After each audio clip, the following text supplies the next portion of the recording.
আসসালামু আলাইকুম ওয়া রাহমাতুল্লাহি ওয়া বারাকাতুহু। যারা এখানে আছেন মনে হয় একটু অমনোযোগী আছেন আপনারা, যে কারণে সালামের জবাব দেন নাই। আশা করি সবাই এদিকে মনোনিবেশ করবেন।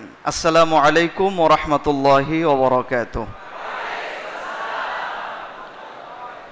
মাশাআল্লাহ, প্রথমের চেয়ে এবার বেটার হয়েছে। আলহামদুলিল্লাহ নাহমাদুহু ওয়া নাস্তাঈনুহু ওয়া নাস্তাগফিরুহু ওয়া নু'মিনু বিহি ওয়া নাতাওয়াক্কালু আলাইহি ওয়া নাশহাদু আন লা ইলাহা ইল্লাল্লাহু ওয়াহদাহু লা শারীকা লাহু ওয়া নাশহাদু আন্না সাইয়্যিদানা ওয়া হাবিবানা ওয়া মাওলানা মুহাম্মাদান আবদুহু ওয়া রাসূলুহু। আম্মা বা'দ। বাংলাদেশ ছাত্র হিজবুল্লাহ দারুন নাজাত সিদ্দিকিয়া কামিল মাদ্রাসা কর্তৃক আয়োজিত আজকে পবিত্র ঈদে মিলাদুন নবী সাল্লাল্লাহু আলাইহি ওয়া আলিহি ওয়াসাল্লাম উপলক্ষে এই আলোচনা সভায় উপস্থিত আজকের অনুষ্ঠানের সম্মানিত প্রধান অতিথি,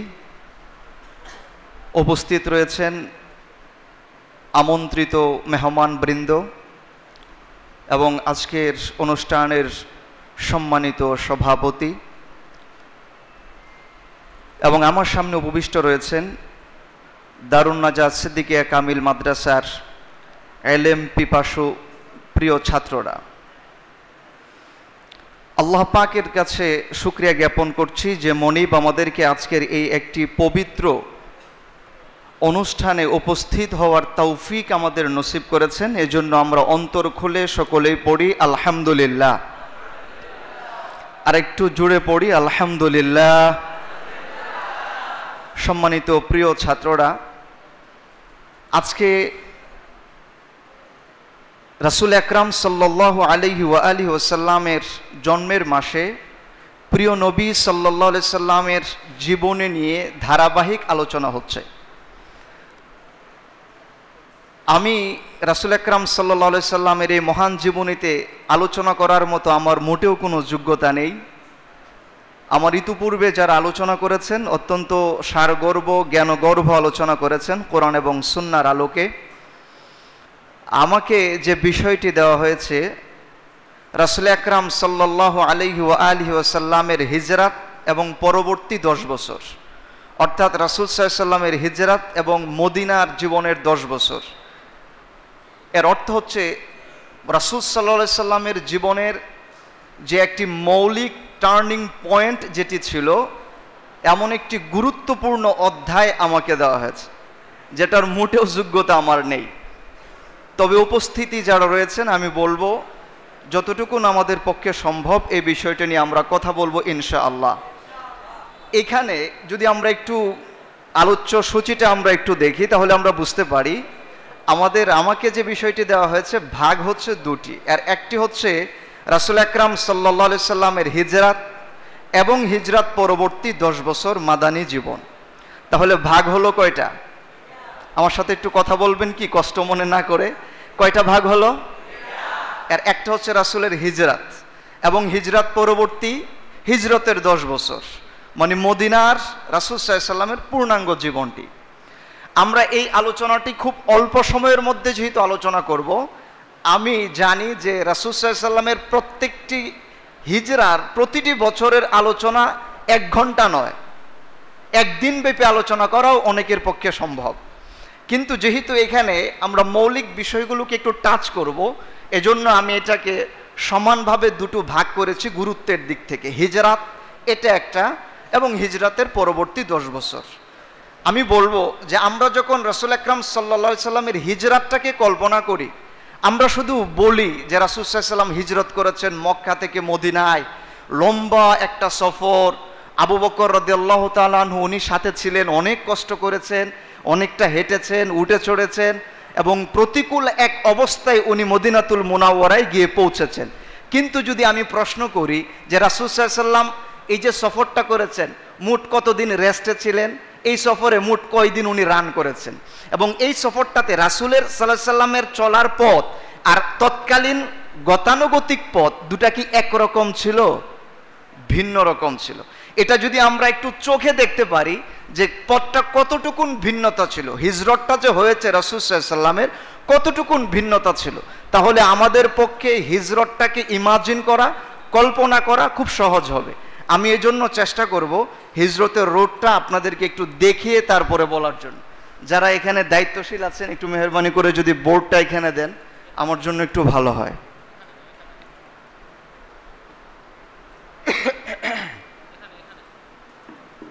এখানে দেন।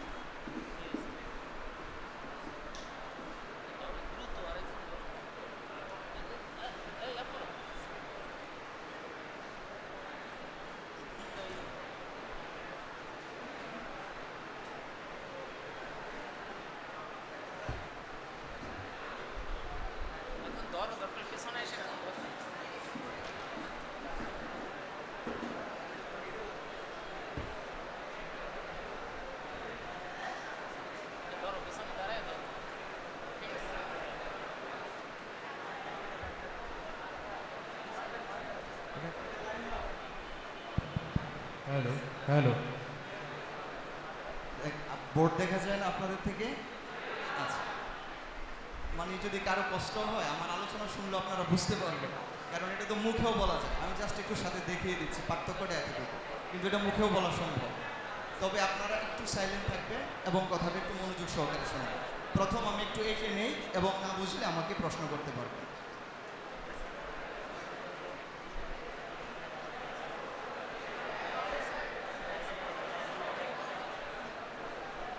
জি, আচ্ছা আচ্ছা, নিচে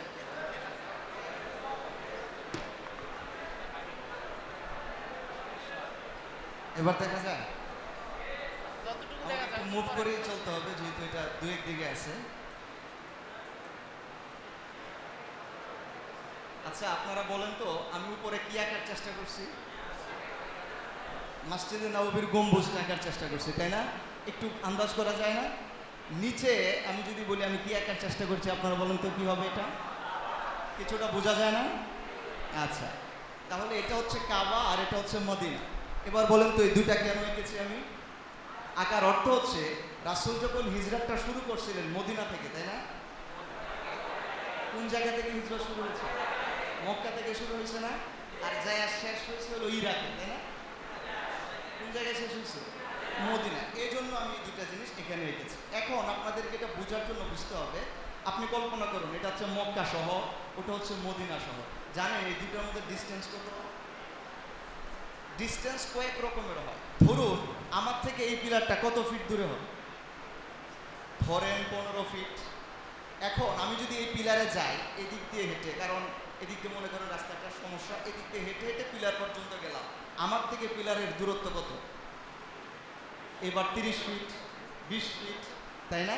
তাহলে একটা হচ্ছে অবস্থানগত দূরত্ব আর একটা হচ্ছে রাস্তার দূরত্ব, দুইটা এক হয় না। মক্কা থেকে মদিনার অবস্থানগত দূরত্ব 380 কিলোমিটার। মক্কা থেকে মদিনার অবস্থানগত দূরত্ব কত কিলোমিটার? আমার কথা বুঝতেছেন? এটা হচ্ছে মানে সরাসরি। আর এখন আমি কি মক্কা এবং মদিনা পাহাড় পর্বত ছেদ করে চলে যেতে পারবো, নাকি পাহাড়ের গিরিপথ বেয়ে বেয়ে আমাকে যেতে হবে? তখন আমি যখন পাহাড়ের গিরিপথ বেয়ে বেয়ে যাব, তৎকালীন সময় মক্কার যে হিজরতের আগে যে বাণিজ্যিক একটা রোড ছিল, মক্কা টু মদিনার একটা সংযোগ রাস্তা ছিল, এটার দূরত্ব ছিল 450 কিলোমিটার। আমার সাথে বলেন কত কিলোমিটার? এটা কি অবস্থানগত দূরত্ব নাকি বাণিজ্যিক পথের দূরত্ব?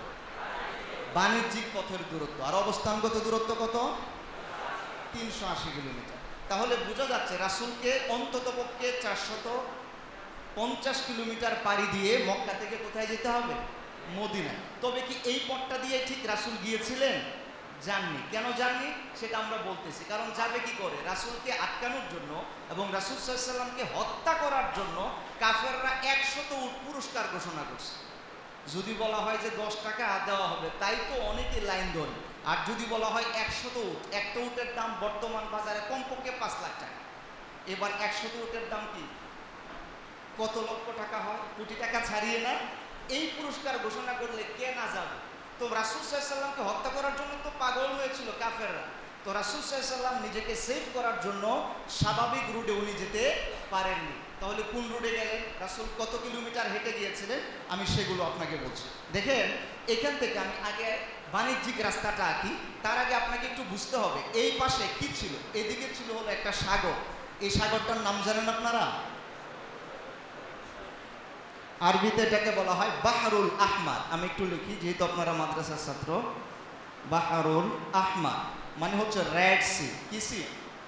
লোহিত সাগর। লোহিত সাগরটা ছিল হচ্ছে, এটা যদি উত্তর হয় আপনাদেরকে আমি একটু বুঝাই দেই, এটা হবে উত্তর, এটা হবে সবসময় দক্ষিণ, এটা হবে পূর্ব, এটা হবে পশ্চিম।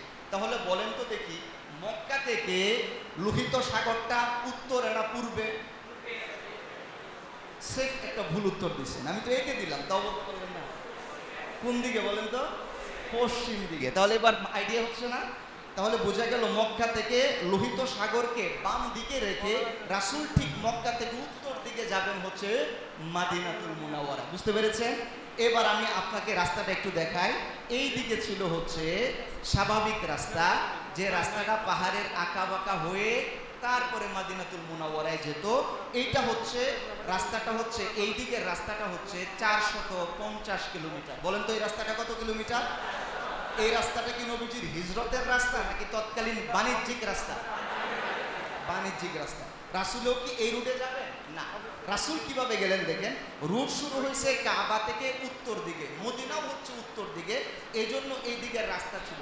কিন্তু রাসূল সাল্লাল্লাহু আলাইহি সাল্লাম যখন হিজরত শুরু করেন, মদিনা হচ্ছে মক্কা থেকে উত্তর দিকে, নবীজি শুরু করছেন মক্কা থেকে দক্ষিণ দিকে। এইবার বলেন তো রাসূল শুরুটা করছেন কি মদিনার দিকে নাকি উল্টো দিকে? এই যে এদিক থেকে, এই দিক থেকে, এই দিকে হচ্ছে তোমার এই পাশটাতে হচ্ছে ইয়ামেন। ইয়ামেন হচ্ছে মক্কা থেকে দক্ষিণ দিকে। ইয়ামেন মক্কা থেকে কোন দিকে? দক্ষিণ দিকে। রাসূল হিজরতের রাতে রাসূল সাল্লাল্লাহু আলাইহি ওয়াসাল্লামের বাড়িটা ছিল এইখানে, কাবা শরীফ থেকে পূর্ব দিকে ছিল রাসূল সাল্লাল্লাহু আলাইহি ওয়াসাল্লামের বাড়ি। রাসূল সাল্লাল্লাহু আলাইহি ওয়াসাল্লামের বাড়ি থেকে কাবা থেকে পশ্চিম দিকে ছিল হচ্ছে আবু বকর রাদিয়াল্লাহু তাআলা আনহুর বাড়ি। রাসূল প্রথম আবু বকরের বাড়িতে এলেন, এসে আবু বকর রাদিয়াল্লাহু তাআলা আনহুকে নিয়ে এই কাবা হয়ে দক্ষিণ দিকে রওনা দিয়েছেন, যাবেন হবে মদিনায়। আসলে কি মদিনার দিকে রওনা দিয়েছেন নাকি দক্ষিণ দিকে ইয়ামেনের দিকে রওনা দিয়েছেন?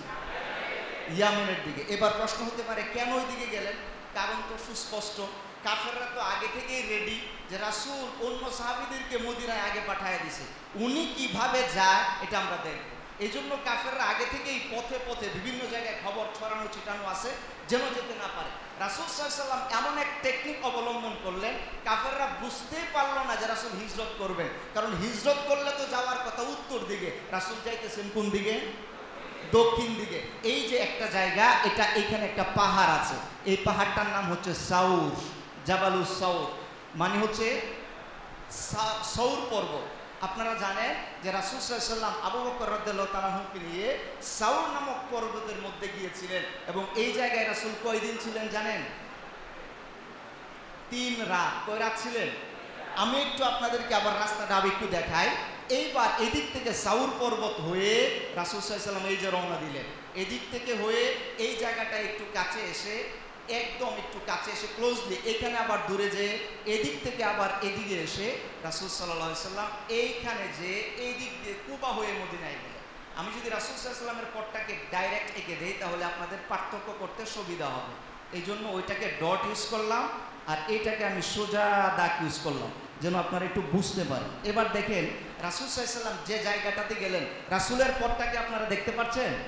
আমি প্রত্যেকটা জায়গার নাম বলে দিই, এখানে কোন জায়গার কি নাম, মক্কা থেকে এটার দূরত্ব কত, কি ঘটনা ঘটেছিল, কোন দিন ঠিক রাসূল কোন জায়গায় ছিল, সব বলে দেবো ইনশাআল্লাহ। বলে আপনি মনে করেন না যে আমি বোধহয় হিজরতের সাথে রাসূল সাল্লাল্লাহু আলাইহি ওয়াসাল্লামের সাথে ছিলাম, এরকম থাকার দরকার নাই। কারণ যে সাহাবী রাসূল সাল্লাল্লাহু আলাইহি ওয়াসাল্লামের সাথে ছিলেন ওনারা কি হাদিস আমাদের কাছে রেখে গেছেন না রেখে যান নাই?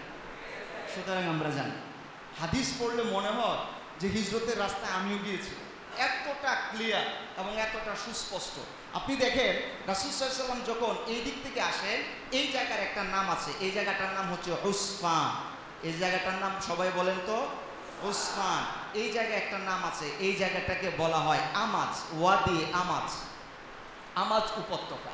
এইভাবে প্রত্যেকটা জায়গার নাম আছে, আমি বলতেছি আপনাকে। রাসূল সাল্লাল্লাহু আলাইহি ওয়াসাল্লাম যখন গারে সৌরে আসলেন, গারে সৌরের মধ্যে আমি যখন গিয়েছিলাম গুহাটা দেখেছি, হাদিসের মধ্যে এসেছে রাসূল সাল্লাল্লাহু আলাইহি ওয়াসাল্লাম যখন উপরে উঠছিলেন রাসূল সাল্লাল্লাহু আলাইহি ওয়াসাল্লামের পা মুবারক থেকে রক্ত বের হয়েছিল। কারণ পাহাড়টা বোঝা গেছে খুব নিচু না অনেক উঁচু। সমুদ্র পৃষ্ঠ থেকে এটা যে পাদদেশ থেকে 2500 ফিট উঁচু। এই গুহাটা পাদদেশ থেকে কত ফিট উঁচু? 2500 ফিট উঁচু। সিঁড়ি ছাড়া পাথর দিয়ে যদি উঠি এটা যে কত কষ্ট হয়। এখন মোটামুটি সিঁড়ি করা আছে কিছু কিছু জায়গায়, আমি উঠেছি তাও আমার লেগেছে 1.5 ঘন্টা। কয় ঘন্টা লাগছে? 1.5 ঘন্টা। এবং ওই যে গুহার মধ্যে গিয়ে দেখলাম গুহাটা হচ্ছে 1.25, এটা হচ্ছে তার হাইট, আর এটার প্রস্থ হচ্ছে 3.5, অর্থাৎ 3.5 মিটার এটার চওড়া, আর 1.5 মিটারের মতো হচ্ছে এটার উচ্চতা। এবং আপনারা শুনছিলেন না যে আবু বকর রাদিয়াল্লাহু তাআলা আনহুকে কি জানি একটা বিষাক্ত প্রাণীতে কামড় দিয়েছিল পাথরের ছিদ্র দিয়া। ওয়াল্লাহি ওই জায়গায় যেয়ে দেখলাম সেই ছিদ্রগুলো একটা ছিদ্র নয়, একাধিক ছিদ্র পাথরের মধ্যে এখনো তার ছিদ্র চিহ্ন আছে। আল্লাহু আকবার বলে, এগুলো এখনো রয়েছে। এর মানে হচ্ছে এই কথাগুলো একদম অবাস্তব নয়। রাসূল সাল্লাল্লাহু আলাইহি ওয়াসাল্লাম এই দিক থেকে হিজরত করলেন। আমার আলোচনার টপিক হচ্ছে দুদিক থেকে, দুটা অধ্যায়, রাসূল সাল্লাল্লাহু আলাইহি ওয়াসাল্লামের হিজরত এবং পরবর্তী 10 বছর। আমি চেষ্টা করছি খুব দ্রুত যাওয়ার জন্য। তো রাসূল সাল্লাল্লাহু আলাইহি ওয়াসাল্লাম যেদিন হিজরত শুরু করেন, এই যে এখান থেকে, এটা কি বারে ছিল জানেন? শুক্রবার। হিজরতটা শুরু করেছিলেন কি বারে? আর আজকে কি বার? শনিবার। তাহলে বার হিসাবে একদিন আগে, তাই না? শুক্রবারে রাসূল সাল্লাল্লাহু আলাইহি ওয়াসাল্লাম শুরু করেছিলেন হিজরত। এই যে আবু বকরের এখান থেকে এসে শুক্রবার, এটা ছিল 27শে সফর, মাসটা ছিল সফর মাস। তাহলে বুঝা গেল রাসূল সাল্লাল্লাহু আলাইহি ওয়াসাল্লাম, আমরা যে হিজরি সাল বলি, হিজরি সাল শুরু হয় মুহররম মাস থেকে, কিন্তু হিজরত শুরু হয়েছে হলো সফর মাস থেকে। বলেন তো হিজরত কোন মাস থেকে? সফর মাসের কয় তারিখ? 27 তারিখ। কি বার? শুক্রবার। শুক্রবারে রাসূল সাল্লাল্লাহু আলাইহি ওয়াসাল্লামের হিজরত হলো, শুরু হলো, এবং বারটা ছিল কি বার? শুক্রবার। শুক্রবারের তারিখটা ছিল 27 তারিখ। এই জাবালুস সুরের মধ্যে রাসূল সাল্লাল্লাহু আলাইহি ওয়াসাল্লাম এলেন, সাথে ছিলেন আবু বকর সিদ্দিক রাদিয়াল্লাহু তাআলা আনহু। কাফেররা খোঁজাখুঁজি করতেছে, এজন্য রাসূল এখান থেকে মুভ করলেন না। উনি অবস্থা পর্যবেক্ষণ করছেন যে কি করা যায়। এজন্য গারে সুরে 27 তারিখ রাতে ছিলেন, 28 তারিখ রাতে ছিলেন, 29 তারিখ রাতে ছিলেন। এবার বলেন তো রাত হলো কয়টা? এই 3 রাত, মানে 3 দিন আল্লাহ রাসূল সাল্লাল্লাহু আলাইহি ওয়াসাল্লাম এক গুহার মধ্যে উনি অবস্থান করেছেন। গুহাটা মনে হয় আমাদের এই মসজিদের বিশাল এরিয়া নিয়ে, তাই না? খুবই ছোট্ট, 2-1 মানুষ একটু আরামে শুধু বসতে পারে এমন একটা গুহার মধ্যে রাসূল কয় রাত ছিলেন?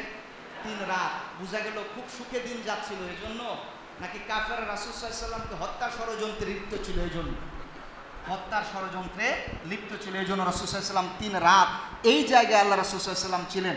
এবার বলেন তো 27 তারিখ গেল, তারপরে গেল 28 তারিখ, তারপরে গেল 29 তারিখ। বার কয়টা গেছে বলেন তো? শুক্র, শনি, রবি। এখানে বারগুলো কেন বলতেছে আমি বলি। হাদিসের মধ্যে আছে আল্লাহ রাসূল বলেছেন উলিদতু ফীহি ওয়া উবআসা আলাইয়া। আমি এই যে সোমবার, রাসূল সাল্লাল্লাহু আলাইহি ওয়াসাল্লাম জন্মগ্রহণ করেছিলেন সোমবারে না? সোমবারের একটা মাহাত্ম্য রাসূল এইভাবে বলেছেন। রাসূল বলেছেন সোমবার এটা এমন একটা দিন, এই দিন আমি জন্মগ্রহণ করেছি। এটা এমন একটা দিন, এই দিন হেরা গুহাতে আমার উপর আল্লাহ পাক ওহী নাযিল করেছে। এটা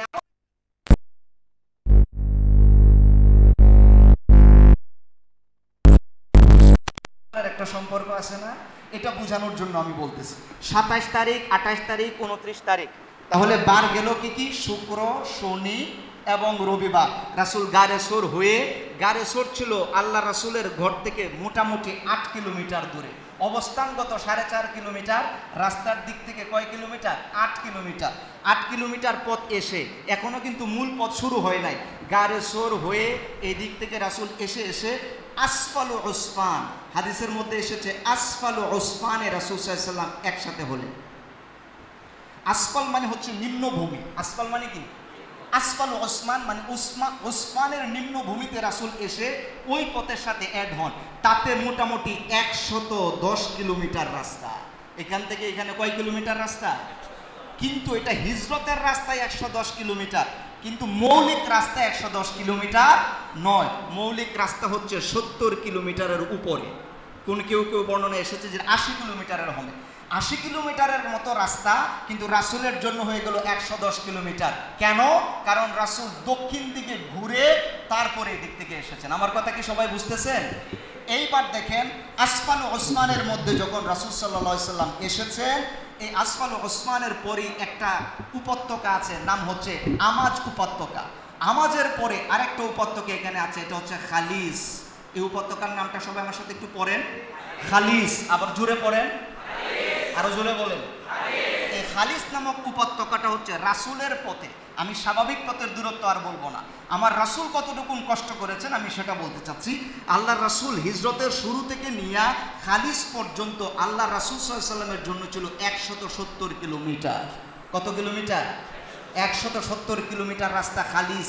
এই জায়গায় যখন আসেন আল্লাহ রাসূল সাল্লাল্লাহু আলাইহি ওয়াসাল্লাম অনেকটা রাস্তা আবু বকরকে নিয়ে পাড়ি দিয়েছিলেন। যেদিন সোর পর্বতের গাড়ে সোর থেকে রাসূল রওনা দিয়েছিলেন 3 দিনের পরে, 29 তারিখের পরে কয় তারিখ? তবে আরবিতে 29-এ শেষ হয় আর হলো 30-এ শেষ হয়। ওই বছর সফর মাস 29-এ শেষ হয়েছিল। বলেন তো এবার হিজরতের মৌলিক আবু বকরকে নিয়ে যখন রওনা দেন মক্কার এরিয়া ছেড়ে, তখন কোন মাসের কয় তারিখ? সফর মাস তখন শেষ, রবিউল আউয়ালের 1 তারিখ। বলেন তো রবিউল আউয়ালের কয় তারিখ? বার ছিল হলো সোমবার, কারণ শনি রবি, এই যে শুক্র শনি রবি গেল, এরপরের বারটা কি? সোমবার। তাহলে হিজরত যখন রাসূল মৌলিক উট দিয়া শুরু করছেন তখন রবিউল আউয়ালের 1 তারিখ, বার কি বার? সোমবার। এখানে 3 দিন উনি ছিলেন। আমি যদি একটু আপনাকে এখানে দেখায় দেই, 3 ডেজ এই জায়গায় ছিলেন রাসূল সাল্লাল্লাহু আলাইহি ওয়াসাল্লাম। বার ছিল কি বার? সোমবার। আপনার একটু মনে রাখেন, এই যে সোমবারে হিজরতের মৌলিক রাস্তা শুরু। উনি এখান থেকে 110 কিলোমিটার 170 কিলোমিটার পরে খালিস নামক উপত্যকায় যখন আসেন, আল্লাহ রাসূল সাল্লাল্লাহু আলাইহি ওয়াসাল্লামের সাথে আল্লাহ রাসূলের সিরাত পড়লে দেখবেন এমন চমৎকার একটা ঘটনা খালিস নামক উপত্যকায় ঘটেছিল। আল্লাহ রাসূল এই জায়গায় আসার পরে খুব ক্লান্ত হয়ে পড়লেন। আপনি কি মনে করেন 100 কিলোমিটার উপরে 170 কিলোমিটার রান করলে কেমন লাগবে? এখন তো বিমানের রান করলে তার হবে না, উঠে হেঁটে তারপরে কেমন লাগবে। উনি অনেকটা ক্লান্ত শ্রান্ত। এই জায়গায় একজনের বাড়ি ছিল আবু মা'বাদের বাড়ি। আবু মা'বাদের ওয়াইফ যিনি ছিলেন সহধর্মিণী, ওনাকে বলা হতো উম্মে মা'বাদ। হাদিসের মধ্যে উম্মে মা'বাদের কথা আছে। উম্মে মা'বাদের বাড়ি ছিল ওয়াদি খালিসের মধ্যে, আর ওয়াদি খালিস ছিল কাবা থেকে রাসূলের পথে 100, কথা বলেন না, জুড়ে বলেন কয় কিলোমিটার? 170 কিলোমিটার। এই জায়গায় আসার পরে রাসূল সাল্লাল্লাহু আলাইহি ওয়াসাল্লাম উম্মে মা'বাদ খুব আতিথেয়তা প্রণয় ছিলেন। উনি বললেন আপনারা কোত্থেকে এসেছেন, একটু বিশ্রাম নেন। রাসূল সাল্লাল্লাহু আলাইহি ওয়াসাল্লাম বললেন ঠিক আছে, আমাদের এই বিশ্রাম নেওয়াটাই তো একটু দরকার ছিল। বিশ্রামের ব্যবস্থা করা হলো। তারপরে এবার রাসূল সাল্লাল্লাহু আলাইহি ওয়াসাল্লামকে কি যে খাওয়াবেন, উনি বললেন যে আমি তো আপনাদের মেহমানদারি করতে চাই, আসলে আমাদের কোনো মেহমানদারির কোনো পথ নেই। আমার যিনি স্বামী ছিলেন নাম ছিল আবু মা'বাদ। আবু মা'বাদ ছাগল আর হলো ভেড়া যাগুলো ছিল এগুলো নিয়ে মাঠে চড়াইতে গেছে। একটা ছাগল বাড়িতে রেখে গেছেন, কারণ এটা হাঁটতে পারে না, অসুস্থ। হ্যাঁ, একদম জীর্ণ শীর্ণ একটা ছাগল রেখে গেছে। আপনারা যদি কিছু মনে না করেন, আমি আমার বাচ্চাটাকে দিয়ে পাঠাইতেছি একটা ছুরি দিয়া, আপনারা এই ছাগলটা জবাই করে যদি একটু আমাকে দেন, আমি রান্না করে আপনাকে খাওয়াতে চাই। আল্লাহ রাসূল সাল্লাল্লাহু আলাইহি ওয়াসাল্লাম বললেন ছুরি দেওয়ার দরকার নাই, আপনার ছেলেটাকে একটা পাত্র দিয়ে আমার কাছে পাঠান। জিজ্ঞেস করা হলো পাত্র দিয়ে আপনি করবেন কি? উম্মে মা'বাদ তো তখনও আমার রাসূলকে চিনেন নাই, বলে জিজ্ঞেস করে আপনি পাত্র দিয়ে করবেন কি? তো আমি একটু দুধ দোহন করব। উম্মে মা'বাদ তখন হেসে বললেন, যেটা হাঁটতে পারে না, যার বাচ্চাও নাই, এই ছাগলে আবার দুধ দিবে কিভাবে? আল্লাহ রাসূল বললেন পাত্র নিয়ে আসা। যখন পাত্র নিয়ে আসা হলো, পাত্র ধুয়ে রাসূল সাল্লাল্লাহু আলাইহি ওয়াসাল্লাম, হাদিসের মধ্যে এসেছে যখনই রাসূল সাল্লাল্লাহু আলাইহি ওয়াসাল্লাম এই ছাগির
আর নতুন করে ডিস্টার্ব করো না, যেমনে রাখছো এমনি রাখো। আমার কথা কি আপনারা বুঝতেছেন? এবার বলেন তো রাসূল সাল্লাল্লাহু আলাইহি ওয়াসাল্লাম কত কিলোমিটার পথে যাইয়া ছাগলের দুধ দুহাচ্ছেন? 170 কিলোমিটার হিজরতের রাস্তায়। কিন্তু এগুলো হাদিসের মধ্যে বলা আছে। এমনকি আপনি যদি সিরাতের কিতাবগুলো দেখেন, বিশেষ করে আল বিদায়া ওয়ান নিহায়া তারিখের যে কিতাবটা আছে, এটার মধ্যে একবারে সুস্পষ্ট করে লেখা আছে আল্লাহ রাসূল খালিস নামক উপাত্তয় যাওয়ার পরে উম্মে মাবাদ এবার ঠিকই একটা পাত্র দিলেন এবং রাসূল সাল্লাল্লাহু আলাইহি ওয়াসাল্লাম ওই ছাগির দুধ দহন করলেন। রাসূল সাল্লাল্লাহু আলাইহি ওয়াসাল্লাম প্রথম আবু বকর রাদিয়াল্লাহু তাআলা আনহুকে দিলেন, দুধ খাও। আবু বকর বললেন, হুজুর আপনি আগে। বললো, না তুমি আগে খাও। খেলেন। এরপরে আরেকজন সফর সঙ্গী ছিলেন, আমি ডিটেলস বলতে পারতেছি না, এজন্য আমার তো পরবর্তীতে আরেকটা কথা বলতে হবে, এজন্য। সাথে একজন লোক ছিল, নাম ছিল আব্দুল্লাহ ইবনে আরিকাত, যিনি রাসূল সাল্লাল্লাহু আলাইহি ওয়াসাল্লামের পথ দেখাইতেছিলেন। কারণ এই পথগুলো তো পাহাড়িয়া পথ, বিভিন্ন দিক থেকে এলোমেলো হয়ে যেতে হবে, অভিজ্ঞ মানুষ ছাড়া তো পথ হারায়া যাবে। একজন সফর সঙ্গী হযরত আবু বকর আগে ঠিক করছিলেন, ওনার নাম ছিল আব্দুল্লাহ ইবনে আরিকাত। ওনাকেও বললেন দুধ পান করো, উনিও খাইলেন, বাচ্চারাও খাওয়াইলেন, উম্মে মাবাদরাও খাওয়াইলেন। এবার সবাই বলতেছে, হুজুর আপনি খান না? তখন রাসূল সাল্লাল্লাহু আলাইহি ওয়াসাল্লাম বলছেন, সাকিউল কওমি আখিরুহুম, যে মানুষকে খাওয়ায় সে সবার পরে খায়। আল্লাহু আকবার গণ। যে মানুষকে খাওয়ায় সে সবার। দেখবেন আমাদের যারা বাবুর্চিরা আছে, সাধারণত আমি এই জায়গার বাবুর্চি বা অন্য জায়গার সাথে তুলনা করতেছি না, সাধারণত সব জায়গায় এমনটা হয়, দেখবেন সবাইকে খাওয়ানোর পরে বাবুর্চিরা খায়। আপনারা দেখছেন তো? যদিও বিয়ে বাড়ির অনেক অনুষ্ঠানে বাবুর্চিরা যা খাইবে তার দ্বিগুণ আগেই সেভ করে রেখে দেয়, এটা আমি বলতে চাচ্ছি না, তবে এটা একটা সিস্টেম। যিনি খাওয়ায় তিনি সবার পরে খায়। এই হাদিসটা রাসূল সাল্লাল্লাহু আলাইহি ওয়াসাল্লাম নিজেই বলেছেন যে যিনি খাওয়াবেন তিনি সবার পরে খাবে, এটাই সিস্টেম। এজন্য রাসূল সবার পরে দুধ পান করলেন, এরপরে দুধ শেষ হয়েছিল। আল্লাহ রাসূল সাল্লাল্লাহু আলাইহি ওয়াসাল্লাম এরপরে বললেন, চলো পথ চলা শুরু হলো। একটু সামনে এই জায়গাটাকে, এটাকে বলা হয় কাদিদ। এই কাদিদ নামক এরিয়ায় গেলে এই পাশে আর একটা জায়গা আছে, এটাকে বলা হয় কালিয়া। এই কালিয়াতে যখন রাসূল সাল্লাল্লাহু আলাইহি ওয়াসাল্লাম যান, এই কালিয়াতে একটা ঘটনা ঘটেছে। আপনারা সবাই জানেন, সুরাকা নামে একজন লোক ছিলেন, যিনি পরবর্তীতে সাহাবী হয়েছেন। সুরাকা উনি প্রথম আল্লাহ রাসূল সাল্লাল্লাহু আলাইহি ওয়াসাল্লাম এদিক থেকে যে হিজরত করে যাচ্ছেন এই খবরটা পাচ্ছিলেন চায়ের স্টলে আড্ডা দেওয়ার সময়। আমি ঠিক চায়ের স্টল বলছি এজন্য, বাজারের মধ্যে উনি আড্ডারত অবস্থায় ছিলেন। তখন একজন এসে বলতেছে, দেখতে খুব সুন্দর। আল্লাহ রাসূল সাল্লাল্লাহু আলাইহি ওয়াসাল্লামের দেহ মুবারকের আলোচনা একটু আগে আপনারা শুনছেন না বাকেরগঞ্জ হুজুরের কাছ থেকে? তো যে কেউ তো রাসূল সাল্লাল্লাহু আলাইহি ওয়াসাল্লামের দেহ দেখেই বুঝতে পারতেন। তো বললেন যে এমন সুন্দর অবয়বের একজন মানুষ এই দিক দিয়ে যাচ্ছে।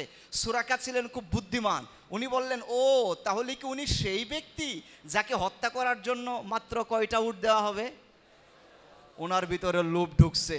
উনি বললেন, আচ্ছা আপনারা একটু চাটা খান, মানে বাজারে আপনারা আড্ডা দেন, আমি একটু আসতেছি। এই কথা বলে বাড়িতে এসে ঘোড়া, যে ঘোড়াটা খুব দ্রুতগামী, এটা রেডি করলেন এবং কিছু তীর নিয়ে আসতেন, ধনুক সুদ্ধা। কারণ হত্যা করতে পারলেই এক জীবনের বিনিময়ে কয়টা উট? বিশাল শিল্পপতি হয়ে যাবে, বুঝেন নাই? শিল্পপতি হওয়ার জন্য খুব পাগল হয়ে গেল সুরাকা। সময় শেষ করে দেব। সুরাকা ওই জায়গায় যখন আসেন, তখন আল্লাহ রাসূল সাল্লাল্লাহু আলাইহি ওয়াসাল্লাম এই সুরাকার সাথে ঘটনাটা যেখানে ঘটেছিল, আমি আর ঘটনা লম্বা করতে চাচ্ছি না। এই জায়গাটা ছিল রাসূল সাল্লাল্লাহু আলাইহি ওয়াসাল্লামের হিজরতের পথে 200 কিলোমিটার প্লাস। এরপরে এই জায়গায় আরেকটা নাম ছিল হচ্ছে জুহফা। জুহফা, জুহফার পরে হচ্ছে গাদিরে খাম, গাদিরে খামের পরে হচ্ছে তাওবি', তাওবি'র পরে এখানে জি সালিম, জি সালিমের পরে ওই জায়গায় হচ্ছে সানিয়াতুল গায়ের, আল গায়ের, গায়েরের পরে হচ্ছে রিম। আমি তাড়াতাড়ি বলছি এই জন্য আমার সময় খুব কম। এই জায়গায় হচ্ছে কুবা, কুবা। এইভাবে রাসূল সাল্লাল্লাহু আলাইহি ওয়াসাল্লাম হিজরত করে যখন কুবাতে আসেন, তখন রাসূলের পথ হয়েছিল 490 কিলোমিটার প্লাস। আল্লাহু আকবার বলেন। তাহলে স্বাভাবিক রাস্তায় রাসূল অন্যদের ছিল 450, রাসূল সাল্লাল্লাহু আলাইহি ওয়াসাল্লামের কত হলো? 490। কোন দিন কোথায় ছিলেন এইগুলো বলে দেওয়া সম্ভব। ওসমানে 4 নাম্বার দিনে ছিলেন, খালিসের মধ্যে 5 নাম্বার দিন, ওয়াদিয়ে কালিয়াতেও 5 নাম্বার দিন, খালিস থেকে তাওবি পর্যন্ত 6 নাম্বার দিন, তাওবি থেকে জি সালিম পর্যন্ত 7 নাম্বার দিন, জি সালিম থেকে সানিয়াতুল গায়ের পর্যন্ত 8 নাম্বার, গায়ের থেকে রিম পর্যন্ত হচ্ছে 9 নাম্বার, নিম থেকে এখানে হলো আকিক একটা উপত্যকা আছে আকিক, আকিক পর্যন্ত হচ্ছে 10 নাম্বার। এবং রাসূল সাল্লাল্লাহু আলাইহি ওয়াসাল্লাম যখন কুবাতে পৌঁছেন তখন হচ্ছে 11 নম্বর দিন ছিল, বারটা ছিল হলো সোমবার। তাহলে বোঝা গেল রাসূলের হিজরত শুরু হয়েছে সোমবারে, শেষ হয়েছে সোমবারে। রাস্তা ছিল কত কিলোমিটার? 490 কিলোমিটার। এ হলো হিজরত। আর বাকি হলো হিজরত পরবর্তী 10 বছর। আমি এক বাক্যে বাকিগুলো বলি। হিজরত যেদিন কমপ্লিট করেন সেটা সাল ছিল হলো 622 খ্রিস্টাব্দ। বলেন কত খ্রিস্টাব্দ? 622 খ্রিস্টাব্দের পরে 10 বছর মানে 632 খ্রিস্টাব্দে যায় শেষ হবে, তাই না?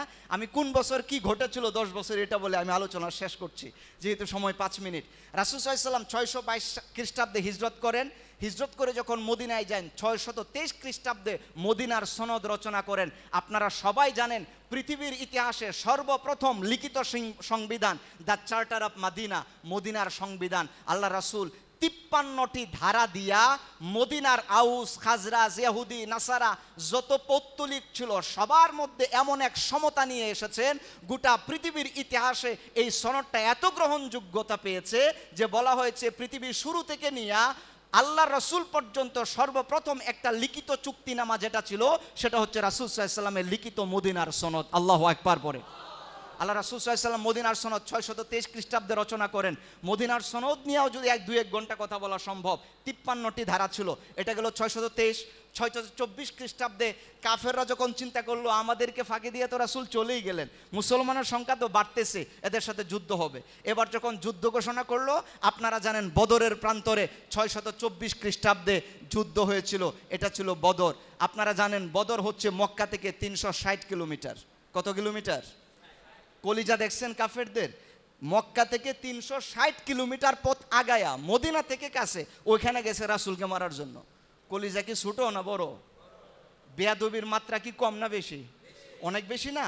তখন আল্লাহ পাকও আল্লাহ রাসূলকে বদরের ময়দানে সাহায্য করেছিলেন। আল্লাহ বলছিলেন ইত্তাকুলু লিল মুমিনিনা আলা ইয়াকফিয়াকুম আইয়ুমিদ্দাকুম রাব্বুকুম বিসালাসাতি আলাফিম মিনাল মালাইকাতি মুরদিফিন। হুজুর আপনার মনে আছে? আল্লাহ বলতেছেন যে আপনি যখন মানুষকে বলছিলেন সাহাবীদেরকে তোমাদের জন্য কি বদরের ময়দানে এটা যথেষ্ট নয় যে আল্লাহ পাক তোমাদের জন্য বদরের ময়দানে 3000 ফেরেশতা দিয়ে সাহায্য করবেন? বদরের ময়দানটা যদি আঁকতাম তাহলে আপনারা বুঝতে পারতেন আল্লাহ পাক ফেরেশতা আকাশ থেকে যে পাহাড়ের উপর দিয়ে নাজিল করছিলেন এই পাহাড়টাকে বলা হয় জাবালুল মালাইকা। আর এই জাবালুল মালাইকাটা হচ্ছে বদরের ময়দানের মধ্যে বদরের প্রান্ত থেকে উত্তর পশ্চিম কর্নারে। এটা আঁকলে ওইটাও বুঝতে পারতেন। তাহলে এটা ছিল 624 খ্রিস্টাব্দ। আমি 632 পর্যন্ত বললে আমার শেষ হবে। 625 খ্রিস্টাব্দে হয় ওহুদের যুদ্ধ, 627 খ্রিস্টাব্দে হয় খন্দকের যুদ্ধ, 628 খ্রিস্টাব্দে হয় হুদাইবিয়ার সন্ধি। আপনারা জানেন হুদাইবিয়ার সন্ধিতে যখন রাসূল গিয়েছিলেন মক্কাতে কাফেররা যেতে দেয় নাই, বলে চলে এবার তোমরা এখানে উমরা করতে পারবে না, ফিরে চলে যাও। কয়েকটা চুক্তি হলো, চুক্তির প্রত্যেকটা কথা মুসলমানদের বিপক্ষে। তারা কাফেররা শর্ত দিল মক্কার কেউ যদি মদিনায় যায় ফেরত দিবা, কিন্তু মদিনার কেউ যদি মক্কায় আসে আমরা কিন্তু ফেরত দেব না। এটা রাসূলের পক্ষের কথা না বিপক্ষে হয়েছে? দেখা যায় বিপক্ষে। এজন্য যখন চুক্তি করে রাসূল সাল্লাল্লাহু আলাইহি ওয়াসাল্লাম যাচ্ছিলেন 628 খ্রিস্টাব্দে, সাহাবারা তো রাসূল সাল্লাল্লাহু আলাইহি ওয়াসাল্লামের সামনে বলার সাহস পায় না, গুঞ্জন করতেছে আর বলতেছে লাকাদ মারনা, আমরা তো ফিরে এলাম, ওলাম নাসনা শাইআন, কিছুই তো হলো না, সব আমাদের বিপক্ষে চুক্তি হয়েছে। আল্লাহ রাসূল যখন এই কথা আল্লাহ তাআলা ওহীর মাধ্যমে শোনালেন, আল্লাহ রাসূল সাহাবীদেরকে সতর্ক করে বললেন বাল ফাতাহতুম আযমাল ফাতাহ, তোমরা কি বলছো কিছু অর্জন করতে পারো নাই, আমি রাসূল তো দেখছি আল্লাহ পাক তোমাদেরকে একটা মহান বিজয় দান করেছেন। সুবহানাল্লাহ। পরবর্তীতে আল্লাহ পাক ও রাসূলের এই কথা অনুযায়ী সূরা ফাতাহ নাজিল করেছিলেন, ইন্না ফাতাহনা লাকা ফাতহাম মুবিনা। আল্লাহ বলছেন রাসূল আপনি সত্য বলেছেন, এই যে হুদাইবিয়ার সন্ধি এটা আপনার জন্য সুস্পষ্ট বিজয়। আল্লাহু আকবার বলেন। সাহাবারা মনে করছিল হেরে গেছে, আল্লাহ বললেন সুস্পষ্ট বিজয়। কত খ্রিস্টাব্দে? 628 খ্রিস্টাব্দে। 630 খ্রিস্টাব্দে ঘটে যায় হলো মক্কা বিজয়। এবং আপনারা জানেন 632 খ্রিস্টাব্দে রাসূল সাল্লাল্লাহু আলাইহি ওয়াসাল্লাম দুনিয়া থেকে বিদায় নিয়েছিলেন।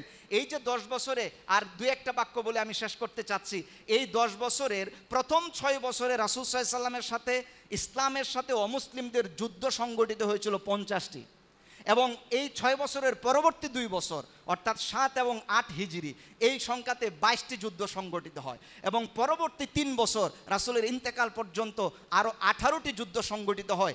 এই নিয়ে মোট পরবর্তী হিজরতের 10 বছরে মোট 90টি যুদ্ধ সংগঠিত হয়েছিল, যার মধ্যে 27টিতে স্বয়ং রাসূল সাল্লাল্লাহু আলাইহি ওয়াসাল্লাম নিজে ডিরেকশন দিয়েছেন। আল্লাহু আকবার বলেন।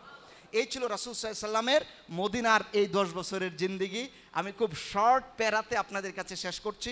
আশা করি রাসূলের হিজরাত এবং পরবর্তী 10 বছরের কিছু একটা হিন্টস আপনারা পেয়েছেন। আপনারা কি আমার আলোচনায় রাগ করছেন? বোর্ড ইউজ করছি বলে কি মনে কষ্ট নিছেন? আশা করি আপনারা কিছুটা বুঝেছেন। এবং আমি এটা আশা করব যারা এখানে ছাত্ররা আছেন, বড় ক্লাসের ছাত্র আছেন, নিচের দিকেও আছেন, আপনাদের মধ্যেও আশা করি এইটার ক্লিয়ার করার জন্য আপনাদের মধ্যে একটা অনুপ্রেরণা তৈরি হবে। আপনারা এর চেয়ে আরও ক্লিয়ার ধারণা দিবেন পরবর্তী জাতিকে ইনশাআল্লাহ। আল্লাহ পাক আপনাদের সবাইকে যোগ্য বানান এবং আমাদেরকেও যোগ্যদের খাদেম বানান, এই বলে আমি আলোচনা শেষ করছি। আমার ওস্তাদরা এখানে আছেন, বেয়াদবি হয়েছে নিশ্চয়ই, হুজুরদের কাছে ক্ষমা চেয়ে আমার আলোচনা শেষ করছি। ওয়া আখিরু দাওয়ানা আনিল হামদুলিল্লাহি রাব্বিল আলামিন। আসসালামু আলাইকুম।